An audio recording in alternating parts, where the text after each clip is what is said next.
Assalamualaikum warahmatullahi wabarakatuh. Alhamdulillah, alhamdulillahi rabbil alamin, wa bihi nasta'in wa ala umurid dunya waddin. Wassalatu wassalamu ala asrafil anbiya'i wal mursalin, sayyidina wa maulana Muhammadin wa ala alihi wa sahbihi ajma'in, amma ba'du. Yang terhormat segenap para alimil ulama, wabil khusus segenap para dewan juri dan teman-teman seperjuangan semua, yang mudah-mudahan kita semua selalu dimuliakan oleh Allah Subhanahu wa ta'ala. Indonesia sekarang ini sudah memasuki industri 4.0. Indonesia sekarang ini sudah memasuki era globalisasi. Indonesia sekarang ini sudah memasuki era milenial, yang dimana kita selaku pemuda-pemudi Indonesia, selaku generasi penerus bangsa, harus bisa berhati-hati dan harus bisa menyesuaikan dengan perkembangan zaman yang sekarang ini. Jangan sampai kita terbawa arus dengan perkembangan zaman yang sekarang ini. Untuk itu, kita selaku pemuda-pemudi Indonesia, selaku generasi penerus bangsa, harus bisa membawa perubahan besar terhadap dunia ini, khususnya bisa membawa perubahan besar terhadap negara kita tercinta ini, yaitu Negara Kesatuan Republik Indonesia. Hadirin yang dimuliakan oleh Allah Subhanahu wa ta'ala, kita selaku pemuda-pemudi Indonesia mempunyai peran yang sangat penting untuk merubah dunia, bahkan mempunyai pengaruh besar untuk merubah negara kita tercinta ini, yaitu negara Indonesia. Yang dimana Bung Karno pernah mengatakan, 1000 orang tua hanya bisa bermimpi, tapi seorang pemuda bisa merubah dunia.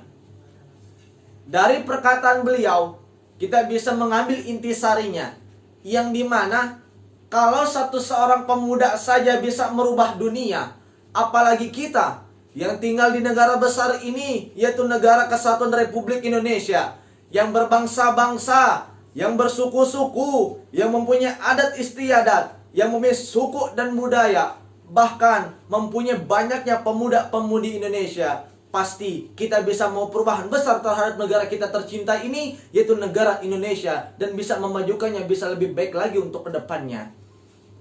Untuk itu, kita selaku pemuda-pemudi Indonesia, bagaimana caranya agar kita bisa memajukan Indonesia? Yaitu dengan cara kita berkontribusi, berpikir kreatif dan inovasi untuk menyongsong Indonesia emas di tahun yang akan datang dengan syariat Islam. Hadirin yang dimuliakan oleh Allah Subhanahu wa ta'ala. Lalu bagaimana caranya agar kita bisa berpikir kreatif, bisa berinovasi, bisa berkarya, bahkan bisa menciptakan hal-hal yang baru? Itu semua harus dilandasi dan didasari dengan ilmu. Karena ilmu adalah cahaya.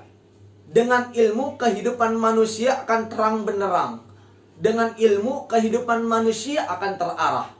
Tanpa adanya ilmu di dalam kehidupan manusia, maka itu semua akan diselimuti dengan kegelapan. Na'udzubillahi tsumma na'udzubillahi min dzalik. Makanya amat sangat berbeda antara orang yang berilmu dengan orang yang tidak berilmu. Amat sangat berbeda antara orang yang mengetahui dengan orang yang tidak mengetahui, yang dimana Allah sudah terangkan di dalam surah Az-Zumar ayat 9 yang berbunyi, A'udzu billahi minasyaitonir rajim. Bismillahirrahmanirrahim. Qul hal yastawi alladhina ya'lamuna walladhina la ya'lamun. Innama yatadhakkaru ulul albab. Shadaqallahul azim. Yang artinya, apakah sama orang-orang yang mengetahui dengan orang yang tidak mengetahui? Sungguh hanya orang yang berakal sehatlah yang dapat menerima pelajaran. Dari firman Allah Subhanahu wa ta'ala, kita bisa mengambil hikmahnya, yang dimana amat sangat berbeda antara orang yang berilmu dengan orang yang tidak berilmu. Makanya Allah ciptakan manusia ke muka bumi ini, Allah kasih akal agar kita bisa berpikir. Makanya akal yang sudah Allah berikan kepada kita, kita pergunakan dengan sebaik mungkin. Jangan sampai malah kita sia-siakan. Makanya saya mengajak teman-teman semua, yuk sama-sama. Jangan pernah kita bosan untuk menuntut ilmu. Jangan pernah kita malas untuk mencari ilmu.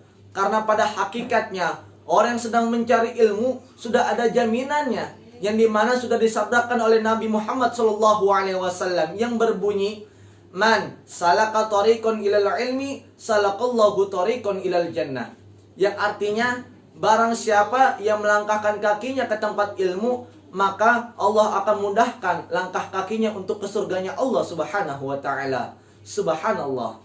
Makanya oleh karena itu, saya mengajak teman-teman semua, yuk sama-sama kita kobarkan semangat kita. Kita kobarkan jiwa semangat kita. Jangan pernah kita malas untuk menuntut ilmu. Kita ciptakan, kita buka hati dan pikiran kita untuk berkreativitas dan berinovasi. Karena pada hakikatnya, kita pemuda saat ini adalah pemimpin yang akan datang. Subhanul yaum rijalul god. Pemuda saat ini adalah pemimpin yang akan datang. Maka terakhir pesan dari saya, ingat, tugas seorang pemimpin itu bukan untuk berhasil, tapi tugas seorang pemimpin itu untuk terus mencoba. Karena di dalam mencoba, kita akan menemukan dan belajar untuk membangun sebuah keberhasilan. Makanya, kepada teman-teman semua, yuk terus kita mencoba. Jangan pernah putus asa, jangan pernah bosan untuk mencari ilmu. Terus kita buka hati dan pikiran kita untuk berkreativitas, untuk berinovasi, bahkan untuk berkarya. Mudah-mudahan kita semua, termasuk pemuda-pemudi Indonesia, bahkan bisa menjadi generasi penerus bangsa yang bisa membawa perubahan Indonesia bisa lebih maju lagi untuk kedepannya dan bisa memakmurkan negara kesatuan Republik Indonesia. Amin ya Rabbal Alamin. Mungkin ini saja yang dapat saya sampaikan. Mudah-mudahan bisa bermanfaat bagi kita semua. Hadanallahu wa iyyakum ajma'in. Wassalamualaikum warahmatullahi wabarakatuh.